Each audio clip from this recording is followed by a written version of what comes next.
Rodrigo Bravo Garrido es oficial en retiro del Ejército de Chile, es piloto militar especializado en la prevención e investigación de accidentes de aviación. El año 2000 realizó una investigación sobre ovnis y la seguridad aeroespacial, con la cual le permitió obtener el título de piloto de ejército. El trabajo lo presentó la Dirección General de Aeronáutica Civil el año 2002 y fue expuesto además en la conferencia Washington el 12 de noviembre del 2007 en Estados Unidos. Desde el año 2003 comenzó a colaborar con el Comité de Estudio de Fenómenos Aéreos Anómalos, Chile, siendo integrante del CFA entre los años 2010 y 2016 como integrante del comité externo. Rodrigo Bravo es autor de Ufología Aeronáutica, 2010, Los extraterrestres han muerto, 2018, El legado del nivel Hungo, 2021, OVNI desde Chile, 2023, entre otros.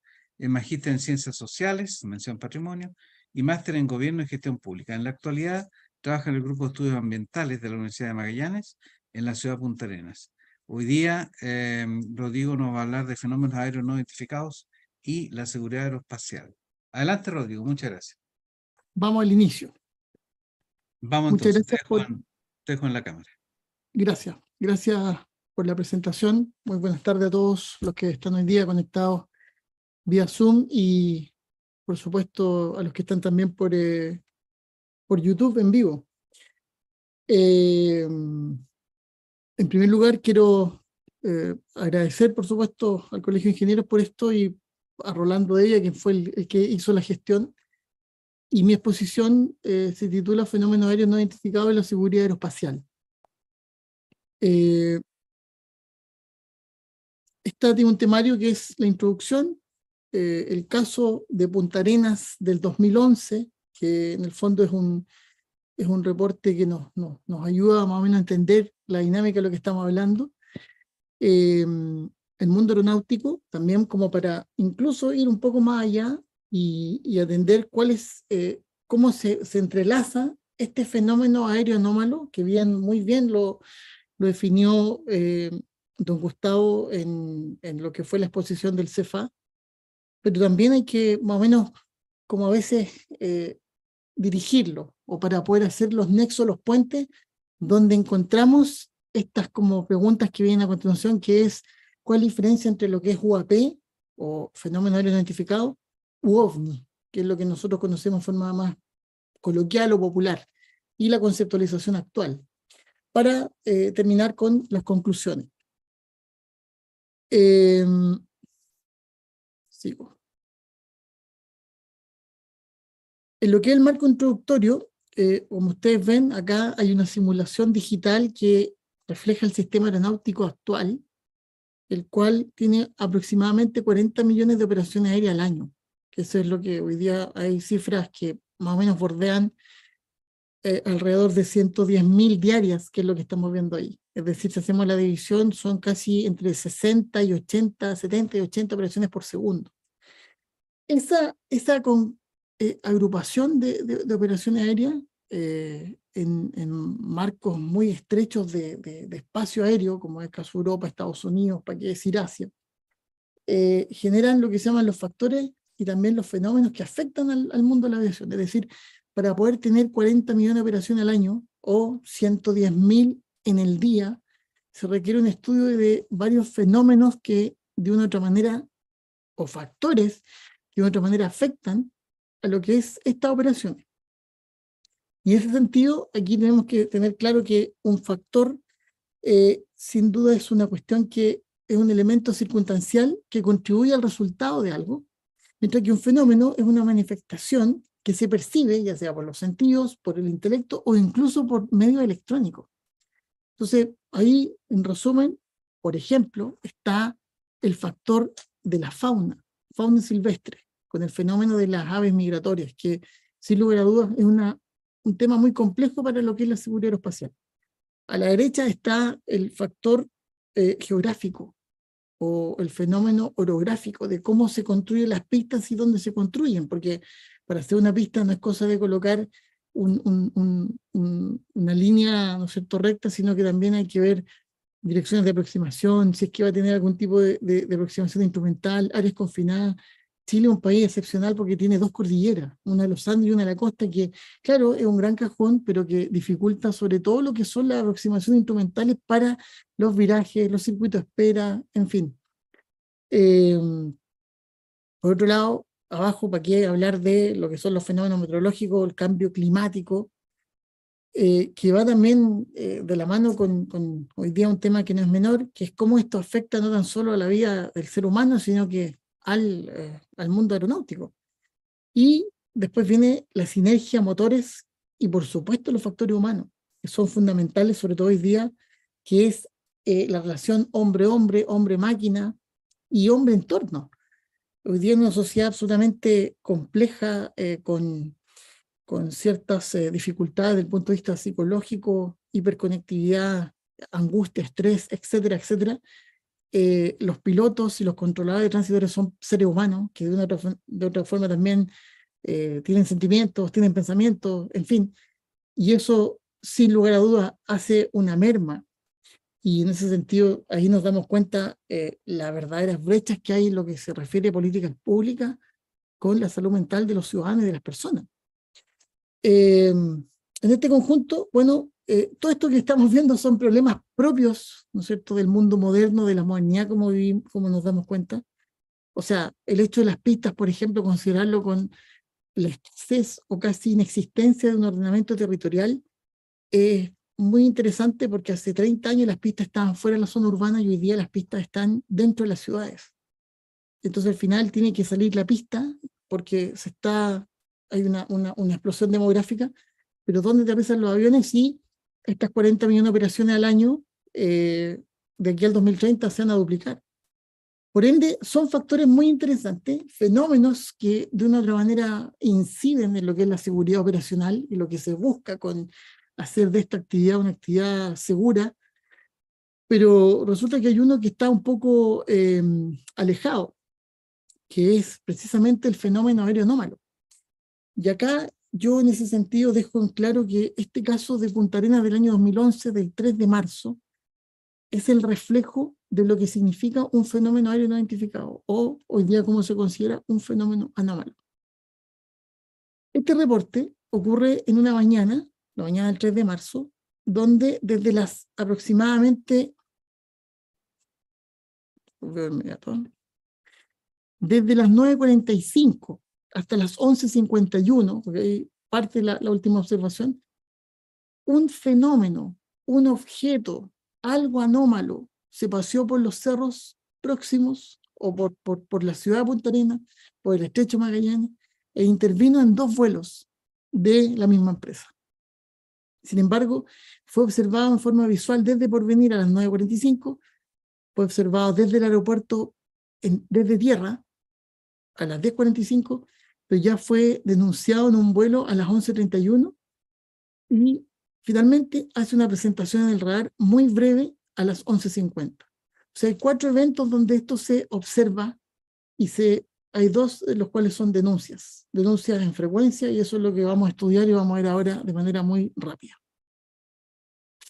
Para que se entienda, ahí está la pista de Punta Arenas, desde las 2:05 despega el avión hacia Porvenir, es decir, hace un viraje por la izquierda para tomar el rumbo 115, es decir, hacia el este, cruzando el estrecho Magallanes. Entonces, cuando está en el viraje próximo a la cuadra o a un costado de Punta Arenas, el piloto hace un llamado al centro control, donde al radar le notifica que tiene la observación de un fenómeno aéreo no identificado en el sector alto de la ciudad, donde está el Cerro Mirador, donde están las antenas para los que no conozcan la ciudad de Punta Arenas. Y el audio es el siguiente.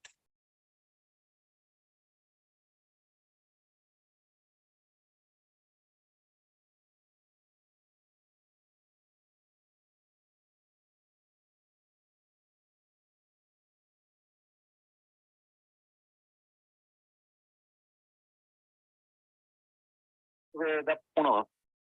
Un tránsito reportado en presente ruta hacia Porvenir. Contacto radar, confirme nivel.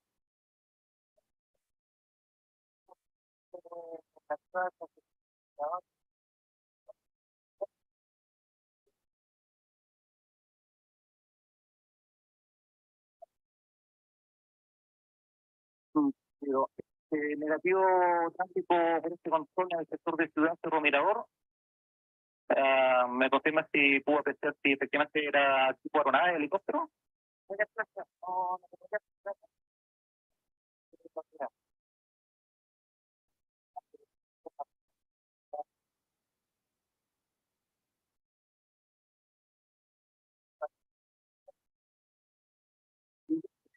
Uno, los únicos tránsitos que tuvo antes del despegue fueron helicóptero naval procediendo desde el este del aeropuerto, un reactor militar en navegación y el este, solamente.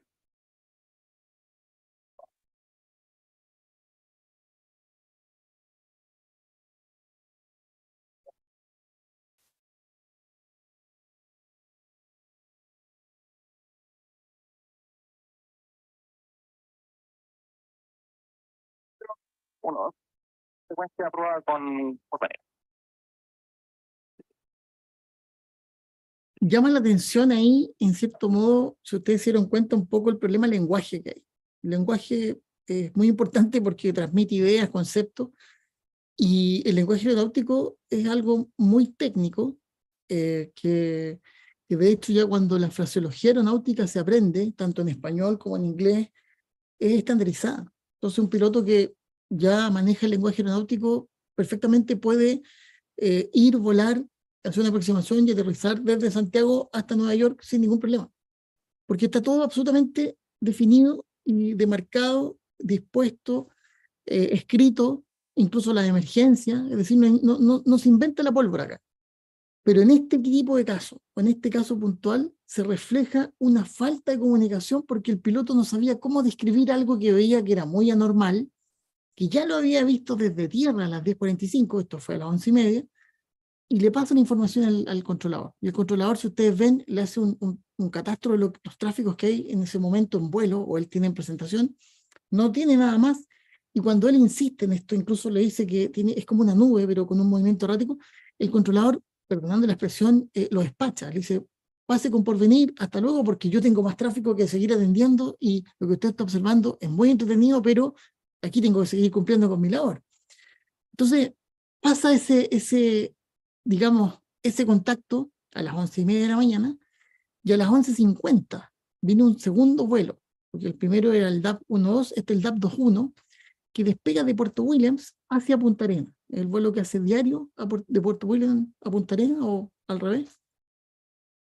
Y el controlador es el que llama a ese vuelo ya próximo a entrar en su fase de aproximación, próximo a que lo derive a la torre para poder aterrizar, y le hace presente que el fenómeno que estábamos inicialmente escuchando ahora se hace visible. Entonces, por favor, escuchen el siguiente diálogo, que es ya la parte 2 o final de esta observación, que es muy interesante.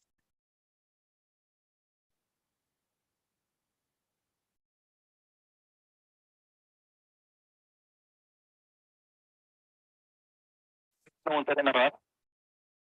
Ahora, información de tránsito desconocido de acuerdo a observación radar primario a las 12:04 millas, evolucionando en el sector intermedio de Porvenir y Punta Arenas, altitud desconocida, desplazamiento lento y errático. Digo que a las 12:04 millas. A las 12:04 millas. Sí, le hago la observación debido a que hace 20 minutos observado piloto de su compañía un objeto desconocido en el sector de Ciudad y Cerro Mirador. Ok, cuidado. Esto lo tiene presentación. Ahora se perdió contacto con observación de radar primario. Ok, cuidado. Estuvo a las 12:04 millas orbitando y evolucionando en el sector vertical el este.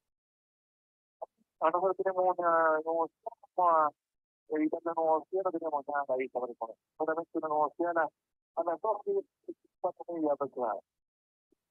¿No?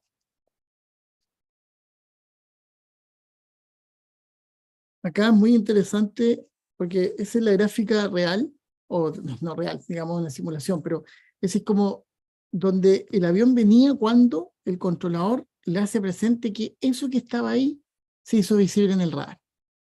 Entonces, lo que en un principio era algo que no era observable por el radar, es decir, no rebotaban las ondas electromagnéticas, ahora sí lo hicieron, porque el radar aeronáutico tiene una fase primaria y una secundaria. La primaria capta todo lo que esté volando a cierta velocidad, calibrado a cierta velocidad o a cierta altitud, y en este caso eso se hizo visible, pero durante toda la mañana, desde las 9:45, no era visible en el radar.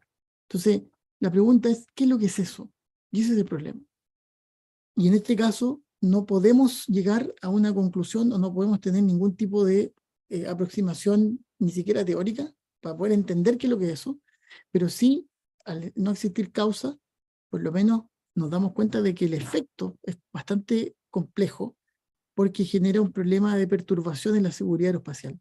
Ustedes se dieron cuenta, el piloto dijo, tengo a la vista una nube al frente a las 12,4 millas, al punto exacto donde el controlador le dijo que eso estaba.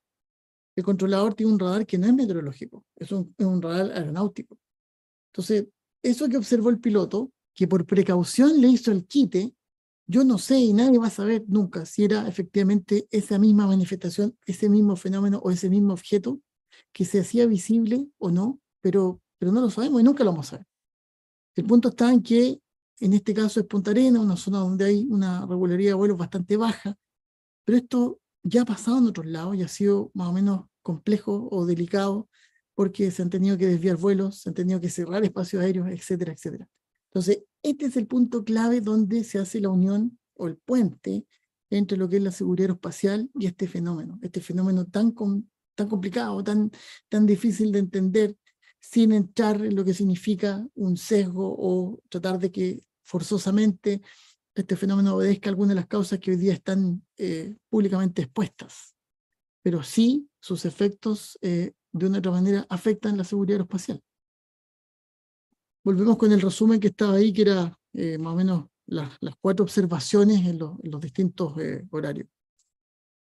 Pero para poder hacer nuevamente ese puente hay que entender un poco lo que es el mundo aeronáutico, y el mundo aeronáutico es una línea de tiempo muy simple de 4.323 años hasta el día de hoy, desde el paracaidista o el paracaídas del emperador Qi en China, antes de Cristo los cometas, ¿no es cierto?, las alas deltas de Armin Friedman en la península ibérica, entre medio los dibujos y los bosquejos de Leonardo da Vinci, para qué decir el ornitóptero de Bacon, que fue la base de los principios de las alas rotatorias, los globos Montgolfier junto con los de Charles, pero que Montgolfier tiene una particularidad porque se hizo extensivo en el mundo. De hecho, el primer vuelo en Chile se desarrolló en 1785 a través de un globo Montgolfier que un buque francés que iba con destino a China pasó por Concepción, y en agradecimiento el conde Lapérouse lanzó un globo dejando escrito o dejando registrado el primer vuelo en nuestro país en época de la colonia. Sin lugar a dudas, todo eso derivó en el primer vuelo registrado el 17 de diciembre por los hermanos Wright con el famoso Flyer, aunque está la discusión si es que el 14 bis de Santos Dumont en París, el octubre de 1906. Bueno, nosotros no vamos a entrar en esa dinámica, ambos son importantes, el primero un avión que voló, el segundo es con motor, como sea. Nos significa para nosotros desde ese momento 120 años de un desarrollo absolutamente exponencial, gracias y lamentablemente a 2 guerras mundiales, de transporte, de defensa y de desarrollo de la astronáutica, porque ya conquistados los cielos, también hay que ir más allá de la atmósfera, y la búsqueda de esa, entre comillas, inteligencia, vida, lo que hay afuera, está reflejado en lo que son las misiones, la Pioneer o la Voyager 1 y 2 respectivamente, y como dice el último dibujo abajo, que es el grabado de Flammarion de 1888, que precisamente es un grabado astronómico, hay que mirar a veces fuera de la atmósfera como para poder entender un poco el universo en el que vivimos. Bueno, en este escenario, yo diría de 120 años, desde que se crea la primera aeronave con motor y vuelan, el espacio aéreo se empezó a saturar. Por eso se firma el Convenio de Chicago a partir de 1944, donde se crea la OASI y se empieza a normar esto, porque llegamos a lo que hoy día vimos en la diapositiva de la introducción, con 80 millones, o sea, 40 millones de operaciones al año que van a derivar en 80, entonces eso hay que regularlo, hay que armarlo, hay que ordenarlo, y esa es la gran medida, en gran medida, o la gran responsabilidad de nuestras autoridades aeronáuticas. Como vemos acá, el mundo aeronáutico a partir del año recién 81 comenzó con el tema de lo que es el CRM, que es el Crew Resource Management, que es como el sistema de recursos de cabina que hoy día se llama SMS, Flight Safety o Safety Management System, el sistema de seguridad operacional, basado en que todos somos un componente o barreras para evitar un accidente, y ha hecho de la aeronáutica una actividad absolutamente segura para la cantidad de vuelos que hay. Pero, y vuelvo a insistir, arriba hay un dibujo, un diseño digitalizado del caso Puerto Montt del año 88, donde un avión tiene que hacer un viraje a la izquierda para evitar que algo con distintas luces lo colisione. Entonces aquí en la reglamentación nuestra, reglamentos, normas, procedimientos circulares y directivas, no existe nada en relación a este tema. Y lo que hay, muy bien lo manifestó don Gustavo, es como la búsqueda de ciertos parámetros de seguridad operacional, pero que todavía siguen con un sesgo o con cierto prejuicio, porque hay gente que todavía no está 100% llana a informar, y la que informa a veces son interpretaciones personales respecto a un fenómeno que tiene más bien, yo diría, como una visión muy subjetiva. Y ahí viene la pregunta: ¿qué hablamos cuando hablamos de UAP o OVNIs, fenómenos aéreos no identificados, o objetos voladores no identificados? Para poder entender eso, concierto total ven se este dio esta video. mañana en el centro de Santiago. Varias esferas luminosas en el cielo provocaron reacciones nerviosas en los capitalinos. Las redes sociales ardieron con miles de mensajes que hablaban de ovnis y pedían una explicación para este extraño fenómeno. No, igual un poquito de susto estoy, con un poquito de susto, porque es algo muy extraño. Se mueven hacia allá y hacia acá, y así. ¿Qué será? Nadie sabe.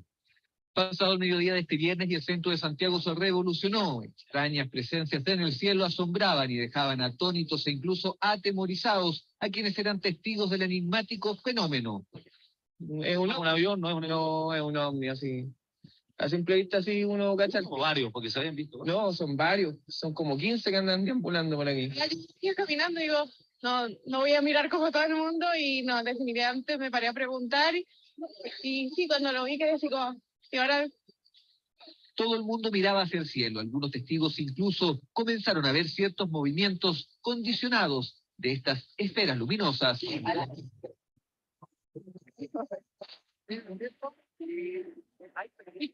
uno grande así atravesando, cosas para acá, y después se pierde, después aparecen de nuevo. Qué fuerte, cómo se cruzaron todos, es que lo estamos viendo desde el principio, entonces, y ahora cambian de color, entonces fuerte, ¿eh?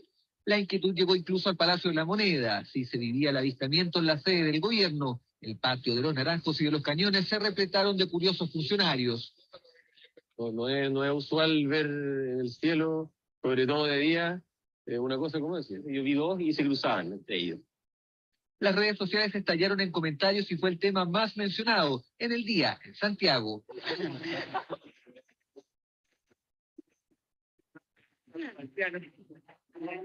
Digo, que mira, si pasó uno para allá, fuerte y derecho, luego tenían platillos voladores, hermano. Pero el ataque alienígena que muchos temieron comenzó a ser desenmascarado con el paso de los minutos. Las supuestas naves extraterrestres tenían una explicación lógica, y es esta. Fueron decenas de globos metálicos lanzados desde el Paseo Bulnes por estudiantes de arquitectura de la Universidad Mayor. Globos soltados al aire tras terminar un proyecto que consistía en intervenir espacios públicos. Generando un espacio dinámico que fuera capaz de conformar un lugar. De concierto total se dio esta mañana en el centro. Bueno, lo que vimos ahí simplemente es, dejan claro cuál es el problema.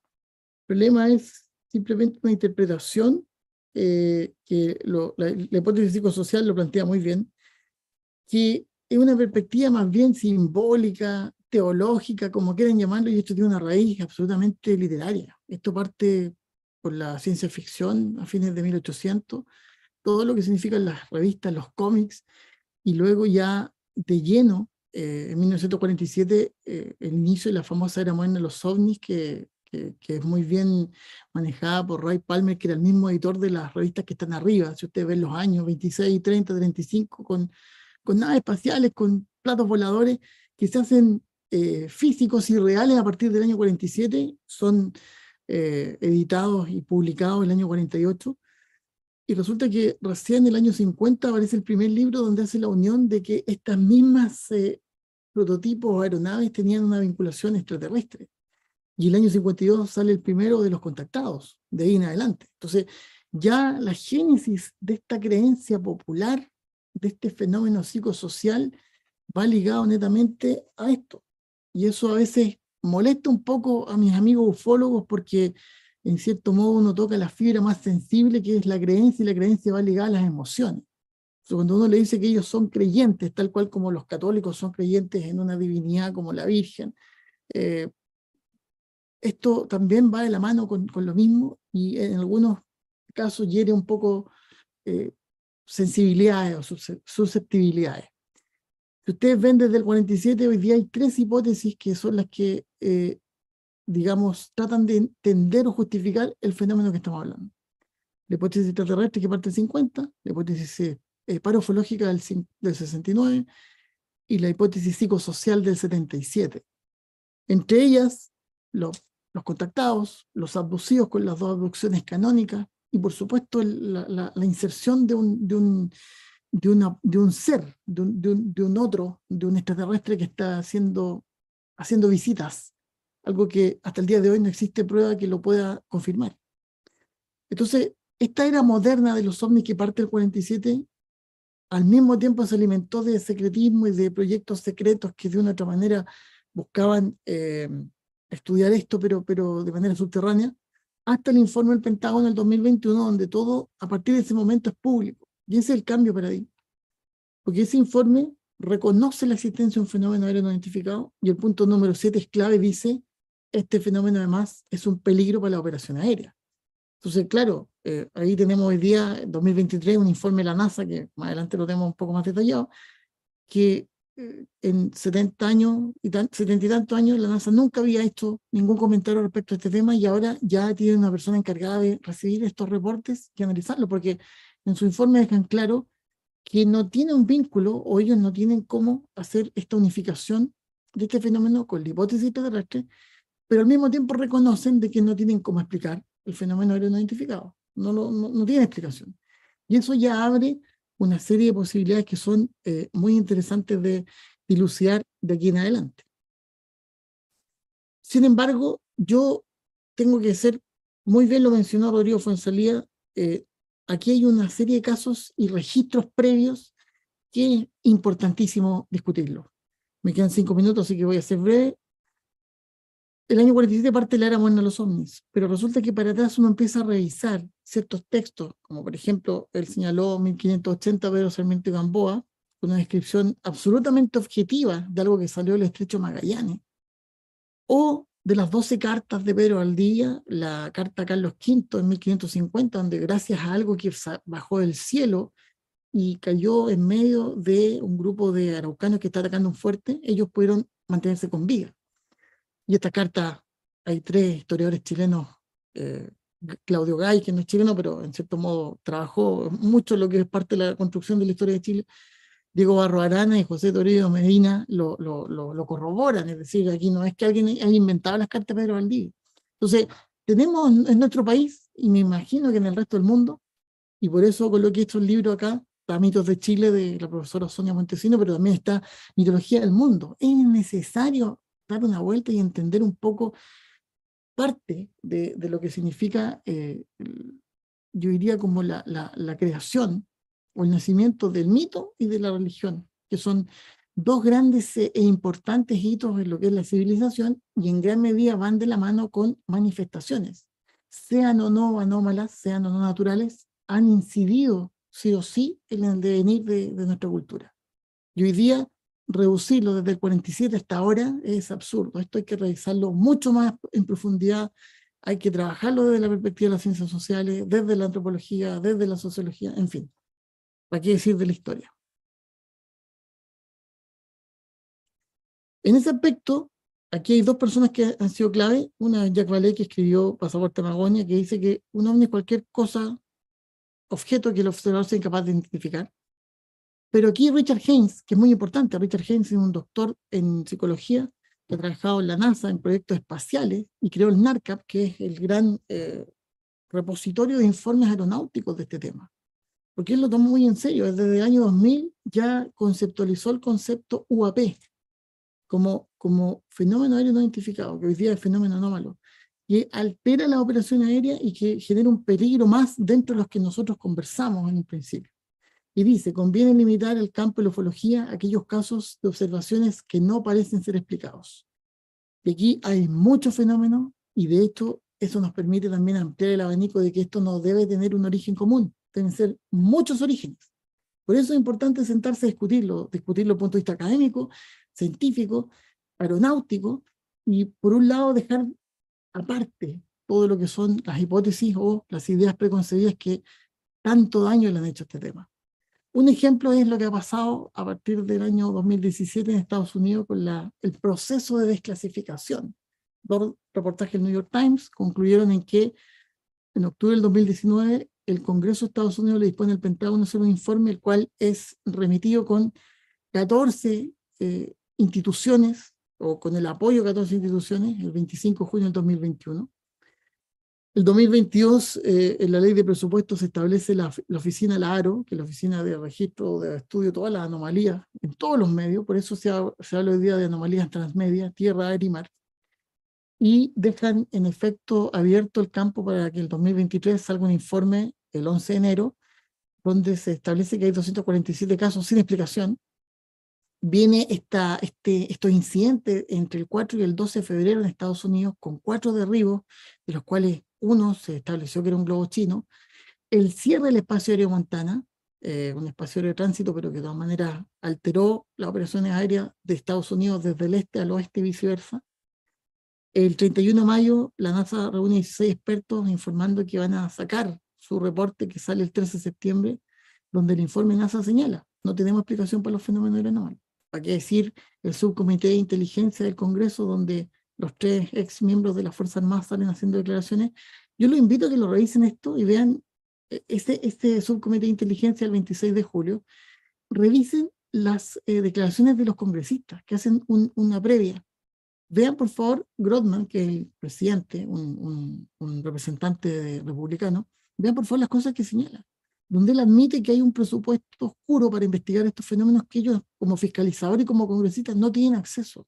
O sea, esto no es broma. Aquí hay una investigación paralela que tenga o no un origen o es más, un objetivo de defensa, ni siquiera los propios congresistas lo pueden fiscalizar. Entonces, aquí hay un tema de tipo sociológico, geopolítico, muy interesante y que recién está comenzando a tomar luces y a tomarse en serio. Bueno, dentro de las conclusiones tenemos que, primero, el fenómeno aéreo anómalo real, ya nos dimos cuenta de por qué, y concreto porque se han hecho estudios. El informe Sturrock reunió a especialistas de distintas áreas en el 97, PIDAE Chile el año 2000 hizo un cónclave muy interesante donde participaron distintos expositores. Francia ha sido también un país que ha sido punta de lanza, y de ahí en adelante distintas otras, como la conferencia de Washington en el 2007, y para qué decir el informe que acabamos de hablar del 2021. Lamentablemente la ufología no es una ciencia y es muy difícil que lo sea. Muy difícil que lo sea porque los reportes son absolutamente aleatorios, son con un sesgo de intencionalidad, de búsqueda. Acá no hay un método, por eso coloqué a René Descartes, porque para hablar de ciencia hay que hablar de método. La metodología de la investigación es clave, y en este sentido la ufología es una cuestión absolutamente amateur y que va de la mano con los intereses particulares de gente que le gustaría saber qué hay más allá, o que si esto tiene una trascendencia importante. Por ende, en cierto modo la ufología es una cosa no profesionalizada, y que da para mucho, y se abre con una serie de temas que la subyacen, que a veces incluso se pierde el foco en el fenómeno, que es lo más importante.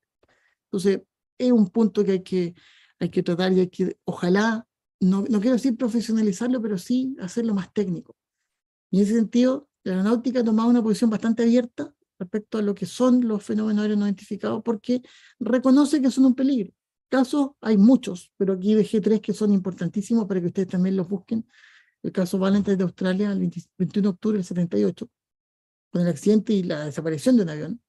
El vuelo LAN que les mencioné, el Boeing 737 en Puerto Montt, el 1 de junio del 88, y un vuelo de Argentina, Aerolínea Argentina, un Boeing 727, el 31 de julio del 95 en Bariloche. Estos 3 reflejan, aquí no hay malas interpretaciones, no hay que el piloto le gustaban los ovnis, estamos hablando de casos reales donde hay una interacción con una manifestación, fenómeno, objeto, como quieran llamarlo, que sin lugar a dudas causó trastornos en esos vuelos. Y pueden ser 3, y en el libro Ufología Aeronáutica tenemos 28. Y esos casos son los que hoy día necesitan ser revisados para que esto se tome una conciencia mayor y se entienda que esto ya no es por búsqueda de vida en el más allá, ni en el universo, ni la interacción con seres de luz. Aquí estamos simplemente analizando fenómenos que al manifestarse generan peligro, tal cual, porque dentro de la palabra peligro tiene la palabra potencial, es lo que son las operaciones aéreas. Acá están los libros que yo he escrito, junto con Rodrigo escribimos el último, y Marcelo Moya, OVNIs desde Chile. El libro de extraterrestres muertos ha sido un libro que me ha causado muchos problemas porque tocar este tema y analizarlo desde el punto de vista histórico, sociológico, no es fácil. Ufología aeronáutica, que son casos netamente aeronáuticos. Ahí están mis redes sociales, mi Twitter, EcoBufón, y eco-bufón en Instagram, para que cualquier duda o consulta la vamos a hacer. Muchas gracias por vuestra atención. Muchas gracias, Rodrigo.